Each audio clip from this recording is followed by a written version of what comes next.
ایک دفعہ کی بات ہے کہ ایک چھوٹے سے گاؤں میں ہینری اور اس کی بیوی گلوریا رہتی تھی۔ ہینری ایک گوالا تھا۔ یہ دونوں میاں بیوی نے اپنی حویلی میں بھینسیں رکھی ہوئی تھیں۔ یہ دونوں اپنی بھینسوں کا بہت خیال رکھتے تھے، انہیں اچھا اور پیٹ بھر کر چارہ کھلاتے تھے۔ اسی وجہ سے ان کی بھینسیں بہت زیادہ دودھ دیتی تھیں۔ گاؤں میں ہر کوئی بس ہینری سے ہی دودھ خریدتا تھا۔ ہینری اور گلوریا دودھ بیچ کر بہت اچھی کمائی کر لیتے، جس سے ان کی بہت اچھی گزر بسر ہو رہی تھی۔ پر اس سب کے باوجود ہینری اپنی زندگی سے خوش نہیں تھا۔ وہ اچھا گھر اور مہنگے کپڑے خریدنا چاہتا تھا۔ ہینری گلوریا سے کہنے لگا، میں نے گاؤں کے باہر والے علاقے میں ایک بہت بڑا گھر دیکھا ہے، ہمیں وہ گھر خریدنا چاہیے۔ ہم اپنے لیے بہت مہنگی گاڑی بھی خرید سکتے ہیں اور اپنی خدمت کے لیے بہت سے نوکر بھی رکھ سکتے ہیں۔ ہم بہت مہنگے اور عمدہ قسم کے لباس پہنیں گے اور ہمارے غریب گاؤں والے ہم سے حسد کریں گے۔ گلوریا ہینری سے کہنے لگی، یہ لالچ تمہارے لیے اچھا نہیں رہے گا۔ ہمارے پاس جو کچھ بھی ہے ہمیں اسی میں اللہ کا شکر ادا کرنا چاہیے۔ ہینری گلوریا سے کہنے لگا، تم اس چھوٹے سے گھر میں کیسے خوش رہ سکتی ہو؟ اور یہ بھینسیں جو ہم نے رکھی ہیں، ان کی بدبو بھی ناقابل برداشت ہے۔ میں یہ سب اب اور برداشت نہیں کر سکتا۔ گلوریا کہنے لگی، یہ بھینسیں جن سے تمہیں اب بدبو آنے لگی ہے، یہی ہمارا روزگار ہے۔ ہینری غصے سے کہنے لگا، ہمارا یہ کاروبار زیادہ دیر تک نہیں رہے گا۔ یقیناً میری بات سچ نکلے گی۔ ایک دن میں اپنے گاؤں کا سب سے زیادہ دولت مند انسان بن جاؤں گا۔ ہر دن جب ہینری گاؤں میں دودھ بیچنے جاتا تو گاؤں کے سب لوگ ہینری کی بہت تعریف کرتے۔ گاؤں کا ایک آدمی ہینری سے کہنے لگا، ہینری تمہارا دودھ بہت عمدہ اور خالص ہوتا ہے اور تم بہت ایماندار ہو۔ ہینری کہنے لگا، ہاں یہ سب تو ہے مگر اب زیادہ دیر تک نہیں۔ ایک بار بس میں دولت مند ہو جاؤں تو میں اپنی بھینسوں کو بیچ دوں گا۔ مجھے اپنے گھر میں بھینسوں کی بدبو بالکل بھی پسند نہیں ہے۔ وہ آدمی ہینری سے بولا، پر وہی گائیں تمہارا روزگار ہیں، تمہیں اپنے کام کے بارے میں شکایت نہیں کرنی چاہیے، اور اسی لیے تو تمہاری زندگی بھی اچھی گزر رہی ہے، کیونکہ تم اپنی بھینسوں کی وجہ سے ہی اچھا کماتے ہو۔ اب مجھے ہی دیکھ لو، میں بھی تو مرغیوں کے انڈے بیچتا ہوں، مگر مجھے میرے کام سے کوئی اعتراض نہیں، کیونکہ میں انڈے بیچ کر ہی روزی کماتا ہوں اور یہی میرا روزگار ہے۔ ہینری کہنے لگا، تو پھر تمہاری قسمت میں انڈے بیچنا ہے، تم ساری زندگی انڈے بیچ کر ہی اپنا گزارا کرو گے۔ مگر میری قسمت میں تو نیا اور اہم کاروبار ہے، مہنگی چیزیں خریدنا اور مہنگے لباس خریدنا۔ ہینری کی بات سن کر وہ آدمی اسے کہنے لگا، یہ لالچ تمہیں کہیں کا نہیں چھوڑے گا ہینری، یہ بات تم جتنی جلدی سمجھ لو تمہارے لیے اتنا ہی اچھا ہے۔ ہینری غصے سے بولا، تمہیں تمہارا انڈوں کا کاروبار مبارک ہو، میں نے تمہارے ساتھ باتیں کر کے بہت وقت برباد کیا، چلو اب میں چلتا ہوں۔ ہینری کو جلدی تھی اور زیادہ دولت کمانے کی۔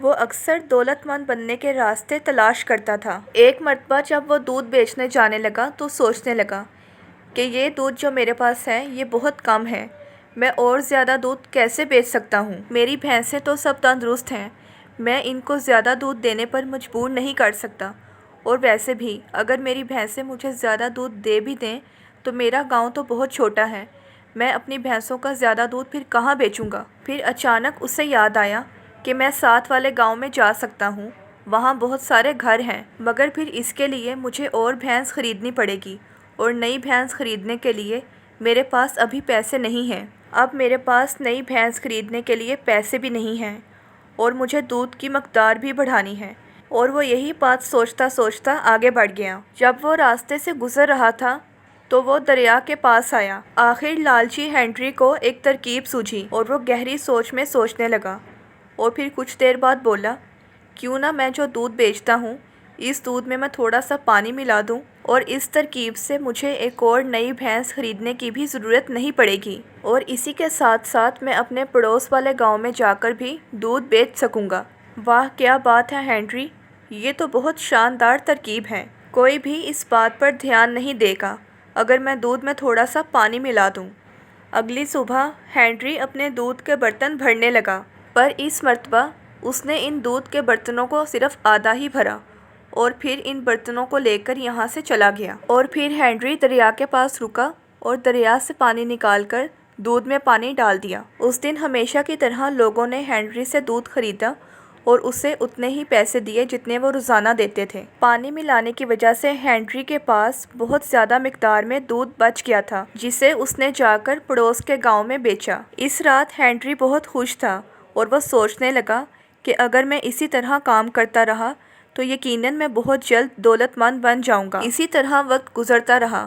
ہنری ملاوٹ والا دودھ بیچتا رہا اور پھر ایک دن وہ بہت زیادہ دولت مند بن گیا اور ہنری نے اپنے لیے بہت اچھی اور مہنگے والی گاڑی خریدی۔ اسے روزانہ دودھ میں پانی ملانے کی اتنی عادت ہو گئی تھی کہ اس نے کبھی بھی نئی بھینس خریدنے کے بارے میں ایک بار بھی نہیں سوچا۔ جیسے جیسے اس کے گاہک بڑھ رہے تھے بالکل ویسے ہی وہ دودھ میں پانی کی مقدار بڑھاتا رہا اور اسی طرح ہفتے گزر گئے، مگر پھر گاؤں میں باتیں ہونے لگیں اس پانی والے دودھ کے بارے میں، اور پھر اس دودھ کے بارے میں بات کرنے کے لیے ہنری کے سب گاہک اس کے گھر کے باہر اکٹھے ہو گئے۔ ہنری جب باہر آیا تو سب گاہکوں سے پوچھنے لگا، تم سب یہاں کیوں اکٹھے ہو؟ کیا ماجرا ہے؟ ہنری کے گاہک اسے کہنے لگے، ہنری جو دودھ تم ہمیں بیچتے ہو وہ دودھ ہمیں پانی کی طرح لگتا ہے۔ ہنری غصے سے ان سے کہنے لگا، تم یہ سب کیا بول رہے ہو؟ تمہاری جرأت کیسے ہوئی یہ سب کہنے کی؟ ان میں سے ایک عورت ہنری سے کہنے لگی، ہنری ہم تمہیں دودھ کے پیسے ادا کرتے ہیں پانی کے نہیں، اور اب تم ہمیں اور بیوقوف نہیں بنا سکتے۔ ہنری ان سے کہنے لگا، مگر میرا دودھ جو میں تمہیں بیچتا ہوں وہ بہت خالص ہوتا ہے اور میں تم سب کے لیے بہت محنت مشقت کرتا ہوں، اور اگر تم سب کو میرا دودھ پسند نہیں تو تم سب کہیں اور سے جا کر دودھ خرید سکتے ہو۔ مجھے ویسے بھی اب تم سب کی کوئی ضرورت نہیں کیونکہ میرے پاس اور بہت زیادہ گاہک ہیں اور میرے ان گاہکوں کو یہ دودھ بہت زیادہ پسند ہے۔ ہنری نے اپنے سب گاہکوں پر بہت زیادہ غصہ کیا اور ان کے ساتھ بہت بدتمیزی سے بات کی اور پھر غصے سے اپنے گھر میں چلا گیا۔ گاؤں والے ہنری کے اس رویے سے بہت زیادہ ناراض تھے اور ان سب نے سچ کا پتہ لگانے کے لیے منصوبہ بنایا۔ اگلی صبح ہنری ہمیشہ کی طرح دریا کی طرف گیا۔ اس نے اپنے آدھے دودھ کے بھرے برتن کھولے اور ان میں پانی بھر دیا۔ اب ہنری کو اس بات کا ذرا بھی علم نہیں تھا کہ کوئی اسے چھپ کر دیکھ رہا ہے۔ ہنری کے گاہک اسے چھپ کر دیکھ رہے تھے اور جب انہوں نے دیکھا کہ ہنری دودھ میں پانی ملا رہا ہے تو وہ یہ سب دیکھ کر غصے میں آ گئے۔ یہ سب کہنے لگے، اسی وجہ سے ہنری دولت مند بنتا جا رہا ہے۔ ہنری کی بھینسوں کی تعداد اتنی ہی ہے مگر اس کے باوجود ہنری اتنے زیادہ گھروں کو دودھ بیچتا ہے۔ گاؤں والے یہ سارا ماجرا سمجھ گئے اور انہوں نے اس لالچی گوالے کو سبق سکھانے کا فیصلہ کیا۔ اگلے دن ہنری کی بیوی گلوریا بازار گئی دال خریدنے کے لیے۔ اس رات جب ہنری کام سے واپس آیا تو وہ دونوں کھانا کھانے بیٹھے۔ ہنری نے جب کھانے کا پہلا نوالا کھایا تو وہ غصے میں اپنی بیوی سے کہنے لگا، کیا تم نے کھانے میں آج پتھر پکائے ہیں؟ گلوریا کہنے لگی، پتھر؟ بھلا میں پتھر کیسے پکا سکتی ہوں؟ میں نے تو آپ کے لیے آپ کی پسند کی دال بنائی ہے۔ ہنری کہنے لگا، نہیں، مجھے اس بات پر بالکل یقین نہیں کہ تمہیں دکاندار نے دال کے ساتھ چھوٹے چھوٹے پتھر بیچ دیے ہیں۔ اور پھر ہنری اور گلوریا کھانا کھائے بغیر ہی سو گئے۔ اگلے دن غصے میں ہنری اس دکاندار کے پاس گیا۔ گلوریا اور ہنری اس دکاندار پر غصہ کرنے لگے کہ کل تم نے ہمیں کیا بیچا تھا؟ ہم نے تمہیں دال کے پیسے دیے تھے، پتھروں کے نہیں۔ دکاندار ان سے کہنے لگا، اگر تمہیں میری دکان کا سودا پسند نہیں تو تم کہیں اور سے جا کر خریدو، مجھے ویسے بھی تمہاری کوئی ضرورت نہیں۔ ہنری اور گلوریا غصے میں گھر واپس آ گئے۔ کچھ دن بعد ہنری دکان سے 1 درجن انڈے خرید کر لایا۔ جب ہنری نے ان انڈوں کو توڑنے کی کوشش کی تو اسے پتہ چلا کہ 12 میں سے 10 انڈے پتھر کے ہیں۔ ہنری کو اس بات پر بہت غصہ آیا اور وہ غصے میں آگ بگولا ہو گیا۔ ہنری اس دکاندار کے پاس جا کر کہنے لگا، تم نے مجھے کیا بیچا؟